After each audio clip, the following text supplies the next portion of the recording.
Hello. ওই আমি এখন ডিউটিতে আছি, তোর একটু পরে কল দিতেছি। ওকে? ফোন দিলেই শুধু ডিউটি আর ডিউটি।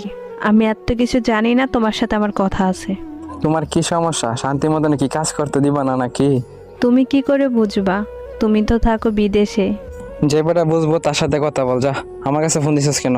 একটা প্রবাসী বউর যে কতটা কষ্ট, সেটা যদি তুমি বুঝতা তাহলে আমার রাইখা তুমি বিদেশে পড়ে থাকতা না। তোমার কিসের কষ্ট? মাসে মাসে টাকা দিই ভালো থাকার জন্য।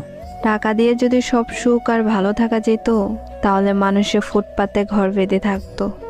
শোনো, আমি তো তোমাদের জন্য এই প্রবাসে কষ্ট করি, তোমাদের মুখে হাসি ফোটানোর জন্য। হ্যাঁ জানি, পরিবারকে সুখে রাখার জন্য আজকে তুমি ওই দূর প্রবাসে। তারপর আমার ভালো লাগে না। কেন, কি হয়েছে তোমার বলো? আমার কষ্ট হয়। প্লিজ তুমি বাড়িতে চলে আসো। কেউ আমাকে বুঝে না। আমারও তো কষ্ট হয়,